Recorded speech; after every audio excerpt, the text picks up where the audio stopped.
Genuine question specifically is wrong with Tulsi on the national intelligence. Tulsi is the closest thing to a sitting member of Congress I've ever seen as somebody who's bought and paid for by Russia. All of her talking points are strictly anti-American. She hates U.S. foreign policy. She hates U.S. position on the world stage. All of her talking points about Ukraine and every international affair the U.S. is involved in is copy-pasted from the Kremlin. If she is an individual that thinks for herself, then it's pretty scary that she happened to come to all the same answers about what U.S. foreign policy should be that aligns totally with Russia. If she's bought and paid for by them, that's also probably bad, but she's a disgusting human being. In fact, let's just start with that. Why do you think there's a war in Ukraine happening? Oh, why we should pull out. Hold on. Can we hit every... I wonder if we can hit all the Russian talking points. Let's see. Hey, maybe I'll be wrong. Maybe she'll impress me.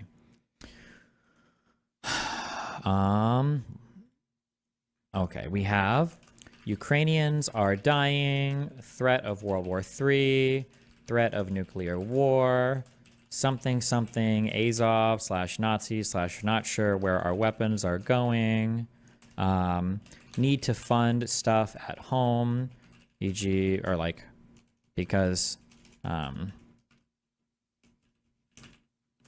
we're sending too much money to Ukraine. Something about NATO expansion will be in there.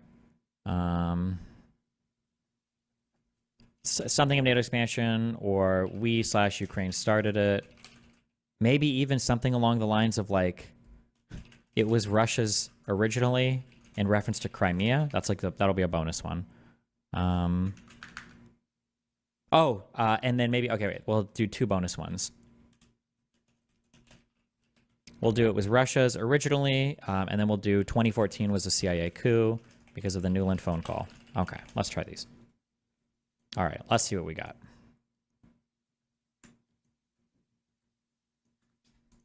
Right now. Well, you look at the triggering... In fact, let's just start with that. Why do you think there's a war in Ukraine happening right now?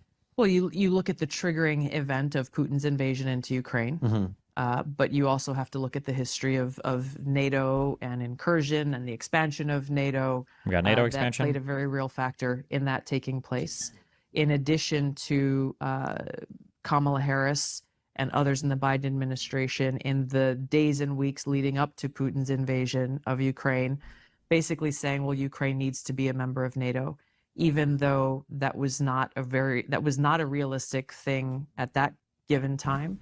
And there were many NATO members who were very strongly opposed to that idea.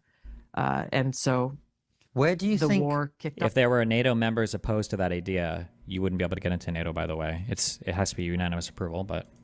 That makes sense. And look, by the way, I don't think anyone sensible would deny that NATO expansion is a provocation to Russia. Also, I don't know if Kamala or anybody like guaranteed or said for sure that Ukraine would go to NATO, but whatever. Yes. I think this is undeniable to some extent. I suppose the question is, where do you think NATO should have stopped expanding? That's a good question. I wonder if that's... You know what? For as much as I hate this centrist fucking piece of shit, that's a good question. Where do you think NATO should have stopped expanding? Because this is... I wonder if she even knows which countries are in NATO. She might literally have no fucking idea what the answer to this question is. She might be totally fucking lost. Oof, that might be a really rough... She's like, fuck. Britain? She might have no idea. If you look back to... I wonder if she's not going to mention a single specific country on this. The fall of the Soviet Union. Yeah. When I believe... Oh, she can do the not 1 inch eastward line? It was... well, Russia said, like, hey, we would like to join NATO. I think that was a pivotal moment where I think it was Bill Clinton who said no at that time. First he said yes, and then he came back and he said no. But when we look at what was the reason to oppose Russia's joining NATO at that time, there was clearly a decision that had to be made. Well, you know, at that point, fall of the Soviet Union, why should NATO still exist? They needed someone to be the bad guy. All of that is fake bullshit, cucked, stupid. Pretty sure Russia would have been allowed in. They asked for a fast track. They were denied the fast track. Whether or not NATO should have existed was a question that people kind of had, but not really. Also, Europe was still relatively peaceful, and if you're in NATO, you don't get fucked with. It's a nice feeling to have. And so even though there were overtures at that time or direct requests by Russia to be able to join this North Atlantic Treaty Organization and was rejected, every increment of the expansion at that point was a further statement, I suppose, that, well, NATO needs an enemy and Russia is the enemy. Okay. So just all of it is bad, I guess, from 91 onwards. Okay. Here's what I would say. I think that the reason Russia wasn't allowed into NATO is much more the United States' concerns about dominance of NATO. In other words, being in charge. If you have another large country with a huge nuclear arsenal, that upsets the balance. The reason I ask you the question is this. I'm very familiar with the Mearsheimer argument about NATO expansion, etc. Given what I understand Russia's geopolitical ambitions to be, which is to secure its western flank as much as possible, Russia always expands westwards when it can, because we don't need to get into why exactly, economics and geography, etc. So if NATO wasn't incorporating Latvia, Estonia, Lithuania, Jesus. What? He actually knows some things. I guess maybe he gives a fuck about this issue. I guess because he's from... Okay. He does know a few things. Good job. Oh, man. Tulsi's being asked, like, the most basic questions about this issue, and now she's completely fucking lost. Pretty crazy that she's a politician on the world stage, has conversation about this, and she's, like, has about the average amount of intelligence as, like, a Redditor. Not even, just like a man on the street. Like, you pull a random conservative, like, hey, what do you think about this? And that's, like, her level of insight to it. How insane. all these countries that are terrified of Russian westwards expansion, and they have been for historical reasons. They've always been invaded over and over and over. The question to me is, if NATO hadn't expanded or disbanded, which is what some people are advocating, where would Russian tanks be today? Or what part of the world would Russia control? And it seems to me incredibly naive to think that they would have just said, oh, okay, we'll split up the Soviet, we'll just leave it as is. Do you see what I'm saying? Yeah, I hear you, but she's not going to have an answer. Think that it's an impossible hypothesis to prove. The fact that you say that justifies the existence of NATO, by the way. If somebody were to say, hey, I'm going to install this massive steel door in front of my home, you're like, wait a second, that's a waste of money. And you're like, oh, okay. Well, if I don't have this steel door, do you think that my neighbors are going to invade my house and rape and murder me? And they're like, I don't know if I can really answer that question. Then you go, okay, I'm going to go ahead and put up the door then. Thanks. Like, one way or the other. I'm sure that historians on both sides of this point could argue and make No, they wouldn't. Credible arguments about what would have or could have happened. No. My point with what is happening today is that, yes, we have to understand history, but we also have... There is no... Why? I hate it when people say, we have to understand history. What history? You don't understand any history. You don't know anything about this. You literally know nothing about European history, Russian history, and you know nothing about any of this. So why are you saying we have to do history? It's like a pivot. It's the aesthetic of, oh, it's like when leftists say, read books. Read what books, motherfucker? You haven't read shit. What are you talking about? You mean read tweets? What have you read lately? Get the fuck out of here. Have to look at this current war with a very with a realist view. Yes. Oh, the Mearsheimer realist. You're a realist. Oh, if you want to use a realist view that countries will abuse and do whatever around you that they can, then isn't that a really good reason for why NATO expanded? Wouldn't that be like the perfect if you want to use a realist argument, wouldn't that perfectly explain why the Baltics are in NATO? Isn't that literally exactly why?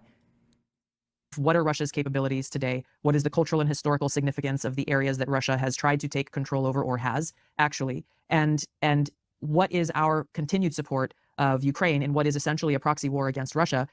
What is the actual objective that they're trying to accomplish here? We've heard from Secretary of Defense Austin and others in the Biden administration saying, well, you know, they want to weaken Russia or weaken Putin, or they want to punish Putin for what he's done, or they want to essentially enact a regime change and get rid of Putin altogether. But they've not talked about, well, what happens next? What happens when you have a country like Russia that has more nuclear weapons than anywhere in the world? When you remove Putin, and who then goes in to replace him? All of that stuff is terrible. Just I agree. Yeah, but like, do you think there shouldn't be a punishment when you invade countries? You know, what should have happened, and I've said this from the very beginning, is President Biden should have gone in and taken on a leadership role, along with members of NATO and others, to actually be able to negotiate some kind of workable peace treaty to end that war as quickly as possible. And I find it unconscionable that not only did that not happen, but that other countries who have come in and actually brought parties together to the table, that the president has stood in the way of that progress. So as we look at every tranche of billions of dollars that is sent to Ukraine, this most recent one, you'll hear that, well, Ukraine will lose unless we give them this money, but we have no idea how long they can hold the line. No one has been able to define, well, what does a quote-unquote win look like? At what point? Is this just another war of attrition that the United States and others are going to keep funding until what point? What about the Ukraine? I have friends in Ukraine. I've been there many times. And Ukrainians are dying? It is the Ukrainian people who are paying the price. There we for go. this. We got that one. And generally, Sometimes war is necessary. It is always unfortunate. It is always ugly. Unfortunately, sometimes it is necessary. I'm not a pacifist or an isolationist who we've only got 2 minutes. doesn't live in a real world. But I truly believe that Is it really just her waffling for the whole time? We're not going to get to any of the other talking points. All diplomatic efforts need to be exhausted before we go and pursue the path of war. And if we they already are in war. What do you mean? There was nothing to exhaust. They were already in war. pursue the path of war, there has to be very clearly defined objectives and a definition of what we are trying to accomplish. What is a win that is based on reality, not based on some fantasy that will never actually be possible. Yeah, I agree with almost everything you're saying, actually, in terms of that. And the money that has just been sent is not because she's not saying anything. Any difference. It won't. We both know that. I guess what I'm saying is the counterfactual conversation is important because I hear far too many people running around shouting about how we should have disbanded NATO, et cetera, et cetera.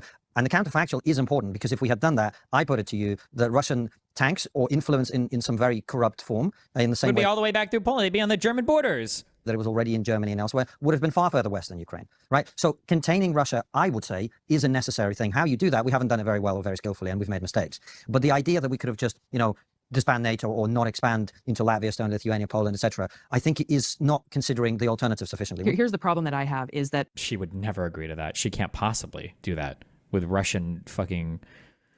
You can't even nobody can have this conversation. We're having it now. Got him. We can't even know because the U.S. has been so evil. In America today. I'm talking about between the policymakers and between the talking heads on TV, even an academic discussion about this it is not permitted. As soon as you bring up, I agree. I think there should be this fact-counterfact back and forth argument that needs to be a part of this before glibly saying, well, we're going to enact this policy and that's just the way it's going to be. We have to have this dialogue. The fact that it is not allowed in Washington or in the media today is a major problem. What? Okay. Fuck, we already got through anything. She waffled for 5 minutes on the same fucking question. What does the director of the DNI do? Are they like the NSA or CIA? I want to say a lot of intelligence agencies are under the DNI. Hold on, this is one of those weird. I think, can I see a.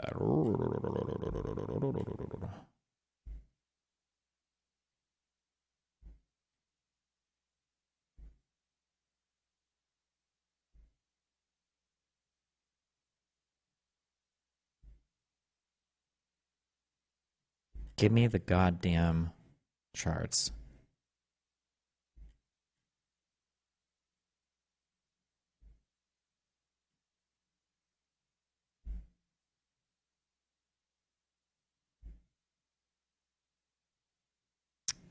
Do all of these people report in one way or another? So like the FBI might report to the DNI, but the FBI is under the DOJ.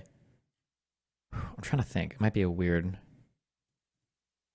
It might just be a cabinet equivalent position that doesn't have its own office, but all these people also report to them. Oh my God.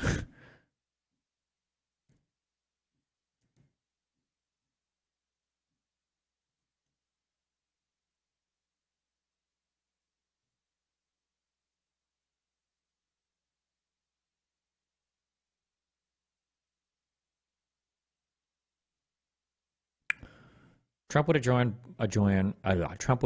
both houses of Congress under Article 2, Section 3, and then recess appoint his cabinet.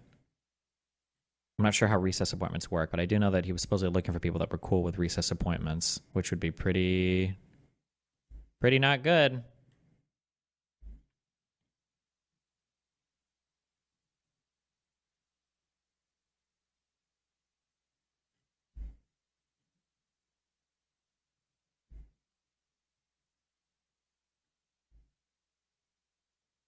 Can the houses of Congress impeach members of the cabinet? I don't know. Can Congress impeach Attorney General?